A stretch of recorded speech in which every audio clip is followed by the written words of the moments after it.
જેતપુરના Vagad ward number 2 ની મસ્જિદ road ઉપર આવેલા વિસ્તારમાં ગંદકીનું સામ્રાજ્ય છે। લોકોને પગ મૂકવા માટે પણ જગ્યા નહીં, એટલી ગંદકી। અનેક વખત નગરપાલિકાની રજૂઆત બાદ કોઈ પણ જાતનો નિકાલ નહીં। બીમારી, રોગચાળાથી બાળકો, વૃદ્ધ બીમાર પડે તેવી ગંદકી છતાં તંત્રના પેટનું પાણી પણ નથી હલતું। વોર્ડ નંબર 2 ના સુધરાઈ સભ્યને અનેક વખત જાણ કરવા છતાં કોઈ જાતના પગલા લેવામાં આવતા નથી। એક તરફ રાજ્યમાં ચાંદીપુરા વાયરસનો કહેર છે અને આવામાં જેતપુર નવાગઢ નગરપાલિકા દ્વારા કોઈ પણ પગલા લેવામાં આવતા નથી, ત્યારે લોકોને પડતી હાલાકીથી લોકો ત્રાહિમામ પોકારી ઉઠ્યા છે। બંધ આંગણવાડીમાં જાણે કચરાનો સ્ટોર હોય એવા દ્રશ્ય હવે જોવાનું રહ્યું કે નગરપાલિકા દ્વારા અહીંયા સુવિધા મળશે કે નહીં। જો આવામાં કોઈ બીમાર પડશે તો કોણ જવાબદાર? લોકોના મુખે ઉઠ્યો છે સવાલ। જે ગુજરાતી સાથે રાકેશ પીઠડિયા, જેતપુર।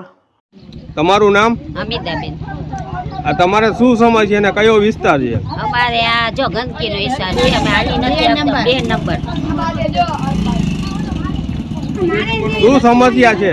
આ જો હાલાતું નથી, ગંદકી છે, અમારે ગેસના બાટલા નથી આવતા, છોકરા ભણવા જાય છે તો એની વાહન નથી આવતું, કોઈ વસ્તુ નથી આવતું, આમાં કરવું શું અમારે? જુબેદાબેન, વિસ્તાર ખાટીવાસ નંબર 2 ને અમે રહીશી નવાગઢ વિસ્તારમાં। અમારે ત્યાં બહુ તકલીફ છે, અમારા બાળકોને વાહનવાળા તેડવા નથી આવતા, અમને ગેસના બાટલા દેવા વાળા નથી આવતા, અમારી કોઈ વસ્તુ ત્યાં હાલી શકતી નથી। અમે અરજીઓ દઈ આવી છીએ તો અરજીવાળા અમારા સુધરાઈવાળા સાંભળતા નથી ને અમારા બચ્ચા બીમાર, અમે બીમાર, તો હવે અમારે કરવું શું? અમે પૈસા નથી ભરતા, અમે વેરો ભરી અમે હાલવાના શીખે, પૈસા સરકાર લે છે, ના પાડી દે તો અમે નો જાય સુધરાય। બીજું શું?